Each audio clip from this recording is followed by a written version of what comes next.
हमने हमेशा time to time देखा है कि वेस्टर्न कंट्री हमेशा इंडियन को लेकर जो उनका नज़रिया है वो बहुत ही अलग है। हमेशा हमको हमेशा भद्दे नज़र से देखा जाता है या उनकी पता नहीं इस तरह की सोच ही है।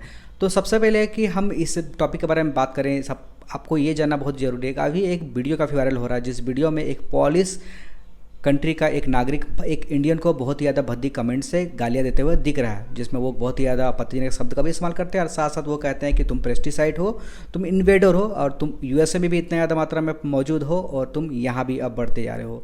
इस तरह के वो कमेंट कर रहे हैं उस वीडियो में। ये वीडियो आगे देखने से पहले सबसे पहले आप उस वीडियो को देख लीजिए। English? Why are you in Poland? Why are you filming me? Because I'm from America, and in America, To give you one second film. so in America, Sorry for there's too many of you guys here. So why are you in Poland? Why are you here? Do you think that you just can invade Poland? You have your own country. How come you don't go back to your own country? अब अगर आप इस video को देख लिया है तो आपको समझ में आ गया होगा कि भाई मैं क्या बताना चाह रहा हूँ। अब इस वीडियो के माध्यम से मैं आपको दो तीन चीज़ों के बारे में बताना होगा। सबसे पहले ये कि भाई अभी के टाइम में यूएस में इंडियन बहुत भारी मात्रा में मौजूद है, तो बिल्कुल इसका जवाब है। क्या पोलैंड में भी इंडियन का मौजूदगी बढ़ती जा रही है? तो इसका जवाब भी है। तो इसके लिए उस शख्स को, इंडियन आदमी को नहीं बल्कि अपने गवर्नमेंट को बोलना चाहिए कि भाई आप इतने ज़्यादा इंडियन लोगों को आखिर वीज़ा दे क्यों रहे हो। पहले उनको अपनी सरकार से ये सवाल पूछनी चाहिए। और दूसरी बात कि एक वेस्टर्न कंट्री हमेशा से हमें ह्यूमन राइट्स को लेकर के हमें लेक्चर देते रहते हैं, चाहे वो किसी भी तरह का इंडेक्स आप वो अगर उनको देखो तो हमेशा इंडिया का रैंकिंग बहुत ख़राब होता है। पर हमारे यहाँ इतने ज़्यादा रेसिज्म तो हमारे यहाँ भी देखने को नहीं मिलता जितना वहाँ देखने को मिलता है। अभी हाल ही के दिनों में अगर देखो तो बहुत सारे रेसिज्म के केसेस आए हैं वहाँ पे, चाहे वो चाइनीज़ को लेके हो, चाहे वो पूरे साउथ एशियन कंट्री को लेकर के पूरा वेस्टर्न कंट्री में एक अलग तरह का नज़रिया है जिस पे आप झुटला नहीं सकते हैं। अगर आप कंटिन्यू न्यूज़ को फॉलो करते हो तो आपको हर एक दो महीने में आपको एक दो ऐसे वायरल वीडियो तो आपको मिल ही जाते होंगे। अगर अभी आने वाला टाइम में अगर देखोगे तो पोलैंड में इंडियन की जो मौजूदगी है वो और ज़्यादा बढ़ने वाली है। इसका सिंपल कारण ये है कि पोलैंड की जो फर्टिलिटी रेट है वो बहुत ही ज़्यादा डाउन हो चुकी है। अभी के टाइम पर अगर मैं बात करूँ कि 2022 तो पोलैंड की जो फर्टिलिटी रेट है वह है 1.44, जो कि काफ़ी कम है, जबकि एवरेज फर्टिलिटी रेट होनी चाहिए 2.1।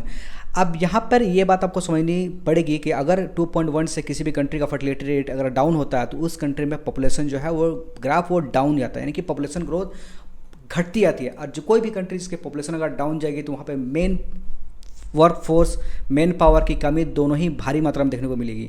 अगर गवर्नमेंट के पास मेन पावर ही नहीं है तो वो क्या करेंगे? तो उसके लिए उनको बाहर के वैसे कंट्री या फिर जहाँ पे लोग या तो शिक्षित हो या फिर यहाँ पे वैसे लोग जहाँ पे जो उनका काम कर सके वैसे लोगों को वीज़ा तो उनको देना पड़ेगा ही।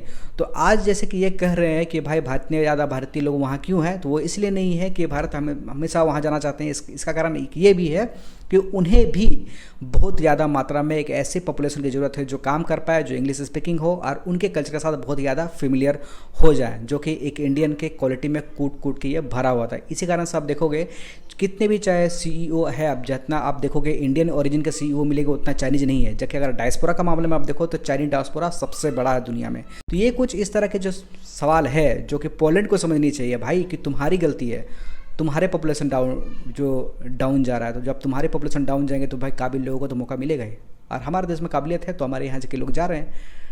अब जिस शख्स ने इस वीडियो को रिकॉर्ड किया उस शख्स के बारे में भी जान लेते हैं। उस शख्स का नाम है जैन मिरादोरो जूनियर, जो कि गोइन टीवी के हेड है।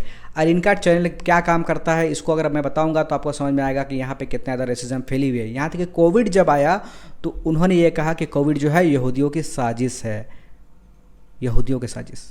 ठीक है, तो ये इस टाइप का बंदा है कि पता नहीं आगे जाकर के और भी क्या क्या करेगा। और ये पोलैंड में आज भी रिपोर्टिंग कर रहा है, क्योंकि भाई पोलैंड में क्या है, फ्रीडम ऑफ स्पीच, आप कुछ भी बोल सकते हैं।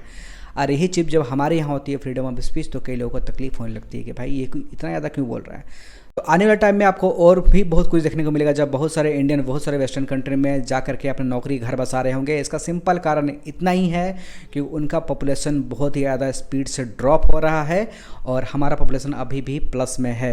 हालांकि कुछ समय जिस तरह के एस्टिमेटेड अब इंडिया में भी निकल के आ रहे हैं कि आने वाला 10, 20, 30 साल के बाद इंडिया की भी जो पॉपुलेशन जो है वो भी डाउन होना शुरू हो जाएगी। जब तक हमारे पास मेन पावर है तब तक हमारे तो कर्तव्य बनता है कि पूरी दुनिया को संभाले। इसी के साथ इस वीडियो को अंत करते हैं और मिलते हैं किसी अगले वीडियो में। तब तक के लिए खुश रहिए, आबाद रहिए और देखते रहिए प्रोजेक्ट 4।